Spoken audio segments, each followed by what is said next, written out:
بسم اللہ الرحمن الرحیم۔ زندگی بدل دینے والی روحانی دستیں۔ اس نے جواب دیا، میرے سب سے پہلے دشمن حضور صلی اللہ تعالی علیہ وسلم ہیں۔ عادل بادشاہ اور عادل حاکم، متواضع مالدار، سچا تاجر، خیر خواہی کرنے والا مومن۔ اس اہم موضوع پر اہم گفتگو چلتی رہے گی۔ اگر آپ ہمارے چینل پر نئے ہیں تو ہمارے چینل کو سبسکرائب کر دیجئے، بیل آئیکن کو ضرور پریس کیجئے تاکہ ہماری ہر نئی آنے والی ویڈیو آپ کو بر وقت حاصل ہو سکے۔ اس نے جواب دیا، میرے سب سے پہلے دشمن حضور صلی اللہ تعالی علیہ وسلم ہیں۔ عادل بادشاہ اور عادل حاکم، متواضع مالدار، سچا تاجر، خیر خواہی کرنے والا مومن، رحم دل مومن، توبہ کر کے ثابت قدم رہنے والا۔ ہم نے آج تک یہ تو سنا ہوگا کہ شیطان انسان کا کھلا دشمن ہے۔ یہ حضرت انسان کو گمراہ کرنے کا کوئی وقت اور کوئی طریقہ اپنے ہاتھ سے جانے نہیں دیتا۔ اس کا کام ہی انسان کو گمراہ کرنا ہے اور یہ انسان کا کھلا دشمن قرار دیا گیا ہے۔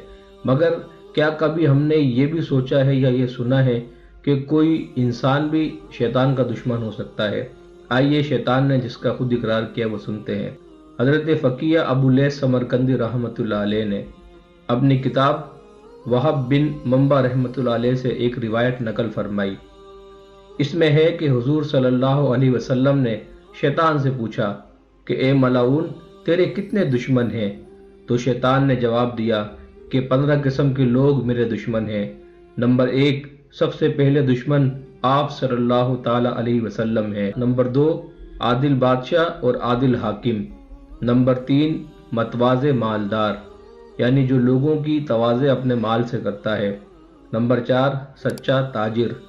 نمبر 5، خشوع کرنے والا عالم، یعنی ایسا عالم جس کے اندر تکبر نہ ہو اور لوگوں کے ساتھ عجز و انکساری کے ساتھ ملنے والا ہو۔ نمبر 6، خیر خواہی کرنے والا مومن۔ نمبر 7، رحم دل مومن۔ نمبر 8، توبہ کر کے ثابت قدم رہنے والا، ایسی توبہ کرنے والا جو توبہ کرنے کے بعد دوبارہ اپنے گناہ پر واپس نہ پلٹے۔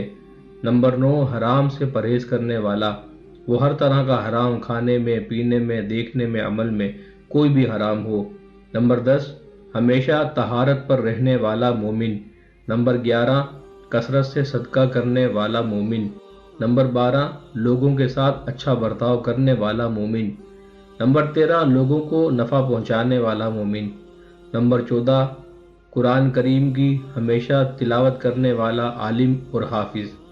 نمبر 15، رات میں ایسے وقت تہجد اور نفل پڑھنے والا جس وقت سب لوگ سو چکے ہوں۔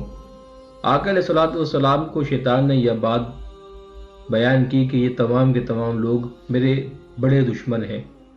میں انہیں اپنے دشمنوں میں گردانتا ہوں جو لوگوں کے ساتھ خیر خواہی کریں، لوگوں کے ساتھ سچے رہیں، لوگوں کے ساتھ مخلص رہیں، لوگوں کی مدد کرنے والے ہوں، صدقہ کرنے والے ہوں اور تلاوت کلام پاک کرنے والے ہوں، یا لوگوں کے ساتھ خیر سگالی سے پیش آنے والے ہوں۔ ان تمام لوگوں کو شیطان اپنا دشمن گردانتا ہے۔ اللہ کریم سے دعا ہے اللہ کریم ہمیں بھی شیطان کے دشمنوں میں شامل فرمائے اور ہمارے اندر وہ صفات پیدا فرمائے کہ ہم شیطان سے دشمنی کی زمرے میں آ سکیں۔ آمین۔